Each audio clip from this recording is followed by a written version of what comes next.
മോള് വന്നോ? അമ്മേ, അടുക്കള ചായ എടുത്ത് വെച്ചിട്ടുണ്ട്. ബാഗ് അവിടെ വെച്ചിട്ട് ചൂടാറുന്ന പിന്നെ പോയി കുടിച്ചോട്ടോ.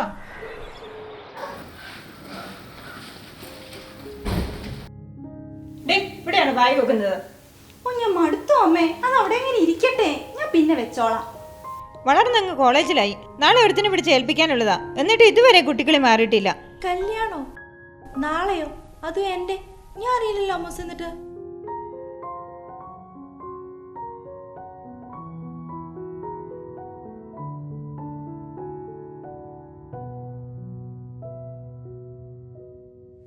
അമ്മേ, നിന്നെ കഴിക്കാനൊന്നും ഉണ്ടാക്കിയില്ലേ? ഞാൻ വിശന്നാവുന്ന നമുക്ക് അറിയത്തില്ല. പിന്നെ അറിയത്തില്ലേ? നീ അപ്പുറത്തുള്ള പാത്രം തുറന്നു നോക്കി. ഹായ് പരിപ്പുവട. ഇത് എവിടുന്നാ അമ്മേ? ഇത് മുഴുവൻ ഞാൻ കഴിക്കുവാണേ. അത് മുഴുവൻ നിനക്കുള്ളതല്ല, ചേട്ടയ്ക്കും കൂടെ വെച്ചേക്കണം. ചേട്ടായും കഴിക്കത്തില്ലെന്നേ. അവന് പരിപാടി പണ്ടേ ഇഷ്ടമല്ലെന്നേ. മോളെ, പപ്പാനെ ഒന്ന് വീഡിയോ കോൾ ചെയ്യണം. അങ്ങനെ ഒട്ട് വിളിക്കുന്നില്ല, ഞാൻ വിളിച്ചിട്ട് കിട്ടുന്നുമില്ല. ഈ അമ്മയുടെ ഒരു കാര്യം, ഗൾഫിൽ കഷ്ടപ്പെട്ട് നടക്കുന്ന പപ്പേനെ ഇങ്ങനെ എപ്പോഴും വിളിച്ച് ശല്യപ്പെടുത്താതെ. ഒന്ന് പോടിയെന്ന്. അവൾക്ക് ഫോണിൽ കളിച്ചോണ്ടിരിക്കുന്ന ഓരോ ന്യായങ്ങള് കുറച്ച് നാളായി ഞാൻ കാണുന്നുണ്ട്. മുറി അടച്ചുള്ള ഫോണിൽ കുത്തിയിരിപ്പ്. പിന്നെ ഈ അമ്മൂസിന്റെ ഒരു കാര്യം, അത് ഞാൻ വാട്സപ്പിൽ നോട്ട്സ് അപ്പൊന്നല്ലേ? അല്ലെങ്കിൽ എന്റെ ഫോൺ എന്തിയേ?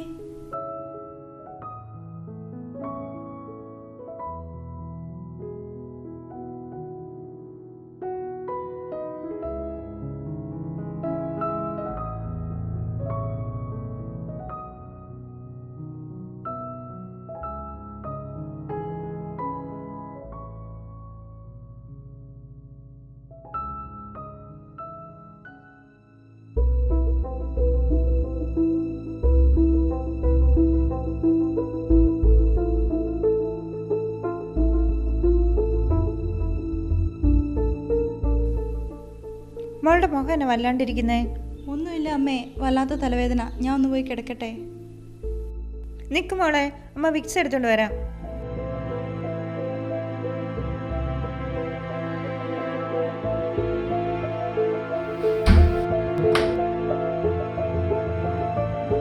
മോളെ, കഥ തോർക്കുന്നേ, വിക്സ് വരട്ടണ്ടേ?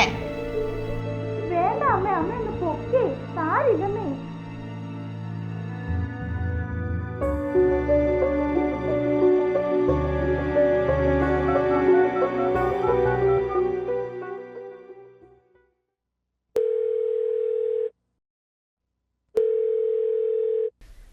ഇതെന്നാ ചേട്ടാ ഇത്ര നേരമായിട്ട് ഫോൺ എടുക്കാത്തെ? ഞാൻ എന്തോരം വിഷമിച്ചെന്നറിയാവോ? ഓഫീസിൽ നല്ല തിരക്കായിരുന്നേ, അതാ. എനിക്ക് ആകെ വിഷമാവോ ചേട്ടാ? നിങ്ങൾ ആ ജോലിയൊക്കെ നിർത്തിയിട്ട് ഇങ്ങോട്ട് വാ. ആഹാ, അത് കൊള്ളാലോ. ഞാനങ്ങ് വന്നിരുന്നാൽ നമുക്ക് മക്കളെ പഠിപ്പിക്കണ്ടേ, മരിയാമോളെ കെട്ടിച്ചയക്കണ്ടേ? അത് ശരിയാ. എന്നാലും എന്നാടി ഇപ്പൊ എന്നാ പറ്റിയ ടെൻഷൻ അടിക്കാൻ? ചേട്ടാ, ഞാൻ കുറച്ച് ദിവസമായിട്ട് പറയുമല്ലേ മരിയമ്മളുടെ കാര്യം. അവളുടെ പല കാര്യങ്ങളും എനിക്ക് ഭയങ്കര അസ്വസ്ഥത ഉണ്ടാക്കുക. ഇതേ ഇപ്പം തന്നെ അവൾ ഫോൺ നോക്കി വിഷമിച്ച് റൂമിൽ കയറി കഥ അടിച്ചിരിക്കുക. എനിക്കാണെങ്കിൽ ആകെ പേടിയാവുന്നു. ഒന്നുമില്ലടി, നീ വെറുതെ ടെൻഷൻ അടിക്കാതെ.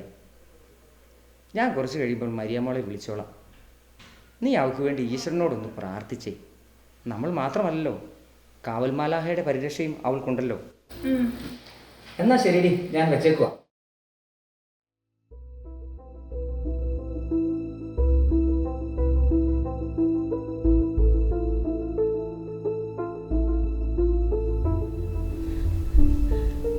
എത്ര നേരമാണ് ഞാൻ നിന്നെ വിളിക്കാൻ തുടങ്ങിയിട്ട്? നീ ഇതുവരെ ഫോൺ എടുക്കാത്തെ? നീ തമാശ പറയാതെ. നിന്റെ മെസ്സേജ് കണ്ടിട്ട് ഞാനൊക്കെ ഷോക്കായിരിക്കുവാ.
മരിയ.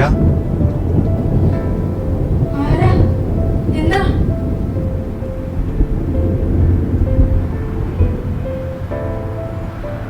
ഞാൻ മോളുടെ മാലാഖയാ. മോൾക്ക് ഭയങ്കര അസ്വസ്ഥതയാണല്ലോ. ഒന്നുമില്ല, ചെറിയൊരു വിഷമം. മോളെ ആരെ വിഷമിപ്പിച്ച്?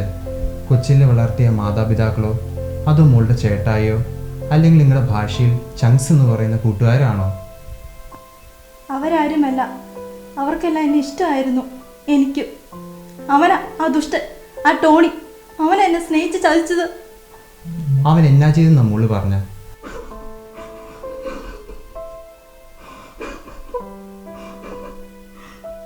ഇഷ്ടമായിരുന്നു, ഒരുപാട് ജീവനായിരുന്നു. അവൻ്റെ കൂടെയുള്ള നാളുകൾ ഞാൻ ഏറെ ആസ്വദിച്ചിരുന്നു. കോളേജിൽ വലിയ താരമായിരുന്നു. എന്നാൽ എന്നെ വിട്ടിട്ട് വേറൊരു പെണ്ണിൻ്റെ കൂടെ പോകുവാന്നറിഞ്ഞപ്പോൾ സഹിക്കാൻ കഴിഞ്ഞില്ല. അതായി നശിച്ച ലോകത്ത് നിന്ന് ഞാൻ പോകുന്നത്. നശിച്ച ലോകം. മോളിത് പറയുമ്പം എത്ര നിസ്സാരത്തോടെ മോളി പറയുന്നത്. ജീവൻ ത്യജിച്ച നാളിൽ മോൾ ആരെങ്കിലും ഓർത്തോ? എന്തായാലും നമുക്കൊരു യാത്ര പോവാം. അവിടെ നമുക്ക് കുറേ പേരെ കാണാനുണ്ട്.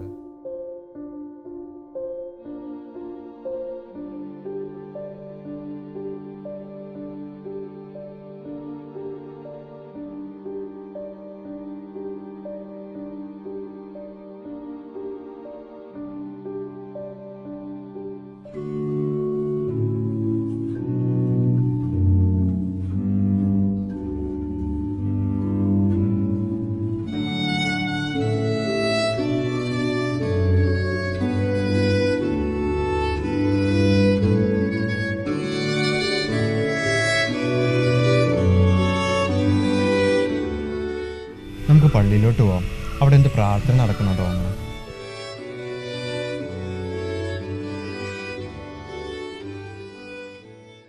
ആ കൊച്ചിൻ്റെ കാര്യം എന്തായാലും വളരെ കഷ്ടമായി പോയി.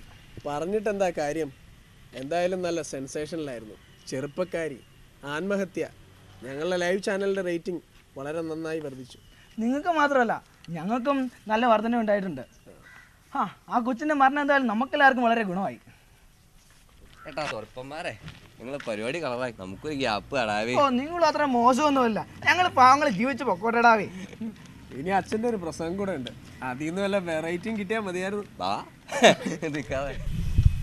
കണ്ടില്ലടി, ചിലർക്ക് നിന്റെ മരണം നേട്ടങ്ങളാ.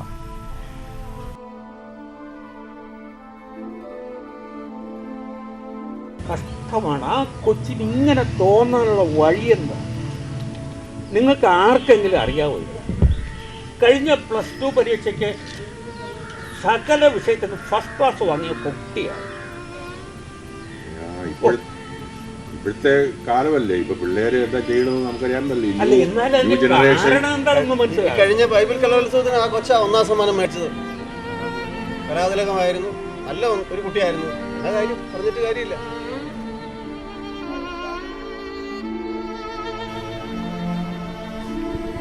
പ്രാർത്ഥന തുടങ്ങാനായി, എല്ലാവരും കയറി വരിക കേട്ടോ.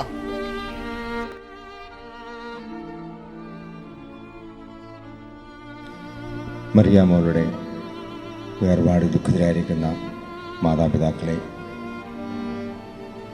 പ്രതിസന്ധി ഘട്ടത്തിൽ ദൈവത്തിൽ ആശ്രയിക്കുവാനുള്ള കരുത്ത് അവൾക്ക് എവിടെയോ നഷ്ടപ്പെട്ടു പോയി. ആഴമായ ആത്മീയത ഒരു നിമിഷത്തേക്ക് അവൾക്ക് നഷ്ടമായി. മറിയാമ്മയുടെ വേർപാട് ദുഃഖിതരായിരിക്കുന്ന നമുക്ക് പ്രതിസന്ധി ഘട്ടത്തിൽ ദൈവത്തിൽ ആശ്രയിക്കുവാനുള്ള കൃപയ്ക്ക് വേണ്ടി പ്രാർത്ഥിക്കാം. നമ്മുടെ ജീവിതത്തിൽ, പ്രത്യേകിച്ച് ചെറുപ്പക്കാരുടെ ജീവിതത്തിൽ ചെറിയ ചെറിയ പ്രതിസന്ധി ഉണ്ടാകുമ്പോൾ ഒരിക്കലും മറിയാമ്മയെ പോലെ തെറ്റായ തീരുമാനം എടുക്കാൻ ഇടയാവരുതേ എന്ന് ഞാൻ പ്രത്യേകം പ്രാർത്ഥിക്കുകയാണ്. മറിയാമ്മയ്ക്ക് വേണ്ടി നമുക്ക് പ്രാർത്ഥിക്കാം.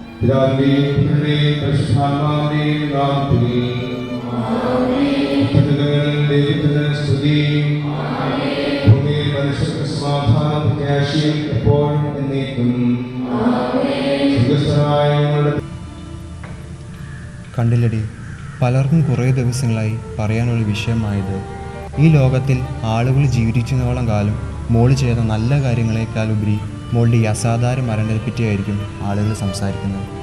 ഇന്നലെ വരെ വൈകുന്നേരങ്ങളിൽ സന്തോഷത്തിൻ്റെ അലയടിക്കുന്ന ഒരു കുടുംബം മോൾക്കുണ്ടായിരുന്നു. മോൾക്കറിയാവോ, ഇന്ന് ആ കുടുംബം മോളെ ഓർത്ത് എത്രമാത്രം വേവലാതിപ്പെടുന്നതെന്ന്.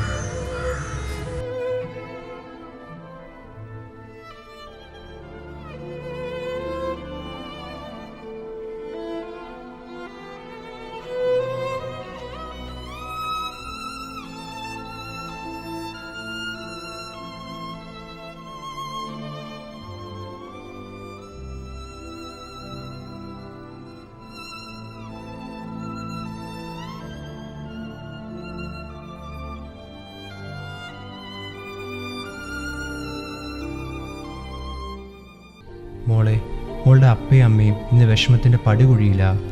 അവരുടെ ജീവനായിരുന്ന പൊന്നുമോൾ അവർക്ക് നഷ്ടപ്പെട്ടു.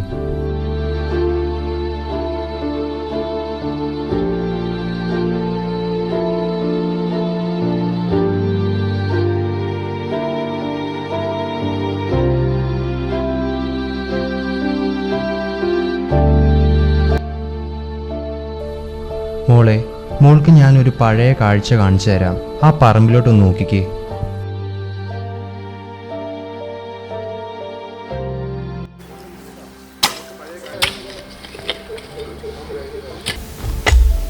എടിയേ, നീ ഇങ്ങ് വന്ന പിള്ളേർ തന്നെയല്ലേ ഉള്ളൂ, പിള്ളേർ കരയത്തില്ലേ? എൻ്റെ മനുഷ്യ, നിങ്ങളിങ്ങനെ കഷ്ടപ്പെടുന്ന കാണുമ്പോൾ ഒരു തടി വെള്ളമെങ്കിലും കൊണ്ട് തന്നില്ലെങ്കിൽ കർത്താവ് ഓർക്കുമോ? എടിയേ, നമ്മൾ അധ്വാനിക്കുന്ന ആർക്ക് വേണ്ടിയിട്ടാണ്? നമ്മുടെ പിള്ളേർക്ക് വേണ്ടിയിട്ടല്ലേ, അവരുടെ മെച്ചപ്പെട്ട ജീവിതത്തിന് വേണ്ടിയിട്ടല്ലേ.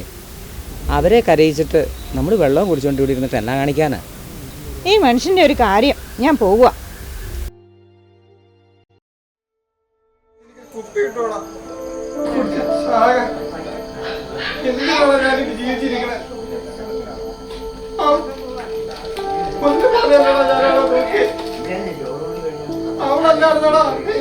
എന്റെ എല്ലാ സന്തോഷം ഞാനിനി എന്താ ചെയ്യൂട?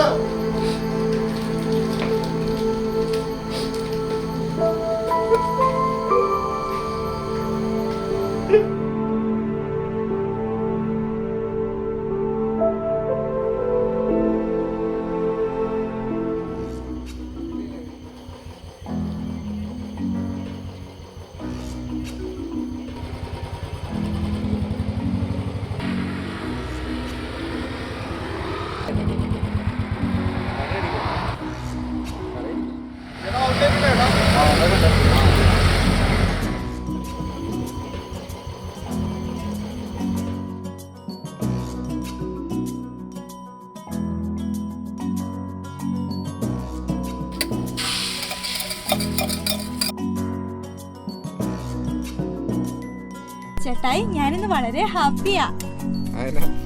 പരീക്ഷയ്ക്ക് തോറ്റോ?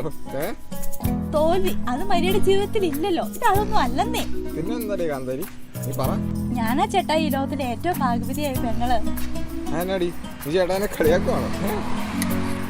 ഒന്ന് പോ ചേട്ടായി, എത്ര പെൺപിള്ളേർക്ക് പറ്റും ഇങ്ങനെ തട്ടിക്കിടയൊക്കെ ഒരു ഓംപ്ലേറ്റ് അടിക്കാനും രാത്രി സെക്കൻഡ് ഷോയ്ക്ക് പോകാനൊക്കെ? അല്ലേലും അമ്മ പറയണ ഞാനാ നിന്നെ വഷളാക്കുന്നെന്നാ.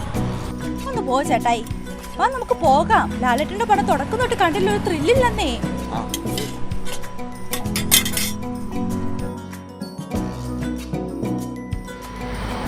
ചേട്ടാ എത്രയായി?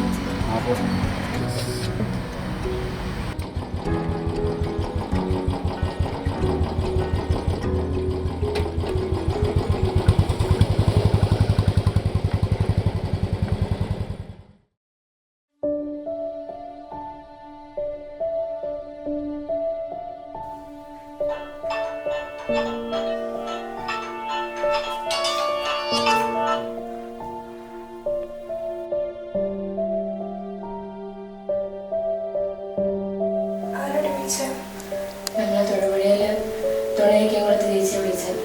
എന്തിനാണ് ഇതാക്കുന്നത്? അവൾക്കല്ലെന്നോ വാശിയൊക്കെ. പെരുന്നാളിന് ഒരേപോലെ ഉൾപ്പെടുക്കണമെന്ന്. എന്നിട്ടിപ്പോ ചെയ്യുന്നതിന് മുമ്പൊക്കെ നമ്മളെ ഒന്നും ഓർക്കത്തില്ലായിരുന്നോ? നമ്മൾ എങ്ങനെ അവളോടൊപ്പം കഴിച്ചിരുന്നത്? പറ്റില്ല എനിക്ക് ഇവരെ ഫേസ് ചെയ്യാൻ. തോറ്റമുഖവുമായി എൻ്റെ പപ്പാനെയും മമ്മീനെയും ഇവരാരെ അഭിമുഖീകരിക്കാൻ എനിക്ക് പറ്റില്ല. തോൽവി, വിഷമം, സങ്കടം. യഥാർത്ഥത്തിൽ നീ ഇത് അനുഭവിച്ചു കഴിഞ്ഞാൽ നീ എന്തു പറയും? നമുക്കൊരു ഇടം വരെ ഒന്ന് പോകാം.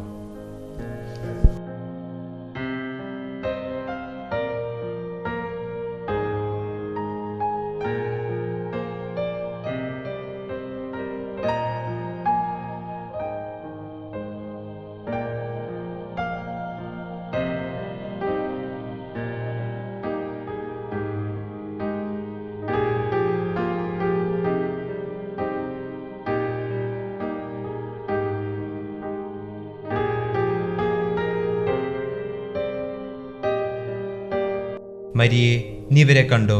ജന്മം കൊണ്ട് ജീവിതത്തിൽ ശരിയെന്ത് തെറ്റെന്ത് വിജയമെന്ത് പരാജയമെന്നറിയാത്ത കുഞ്ഞുങ്ങൾ. നിന്നെപ്പോലെ വിഷമത്തിൽ തോൽവിയിൽ ആത്മഹത്യ ചെയ്യാൻ തുനിഞ്ഞെങ്കിൽ ഇവരും ഇവരുടെ മാതാപിതാക്കളും എത്ര പ്രാവശ്യം ആത്മഹത്യ ചെയ്യേണ്ടി വന്നേനെ.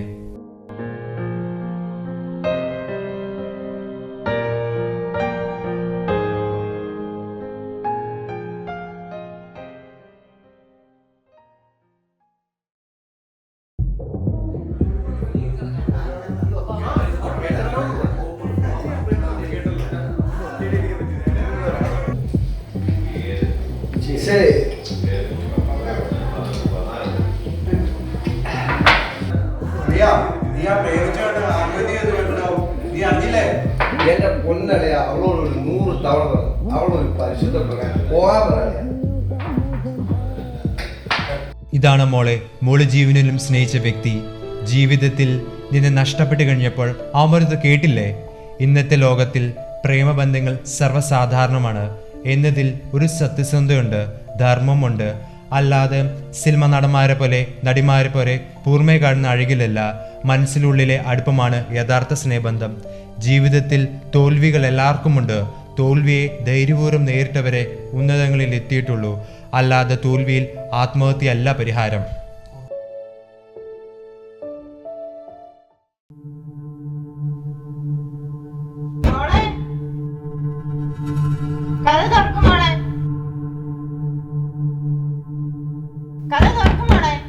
എപ്പോ കിടന്നതാ? പപ്പ വിളിച്ചപ്പോഴും നീ ഫോൺ എടുത്തില്ല.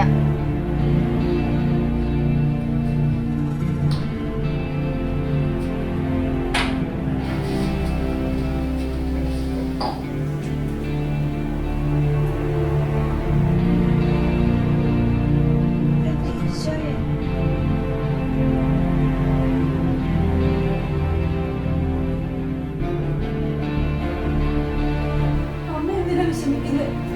കുറച്ചു നേരം മുമ്പ് വരെ അമ്മ കണ്ട വയ്യ. മാറി അമ്മേ. നമ്മൾ പ്രാർത്ഥിക്കുന്ന കാവൽ മാലാഖിയെല്ലാം മാറ്റിച്ചു അമ്മേ.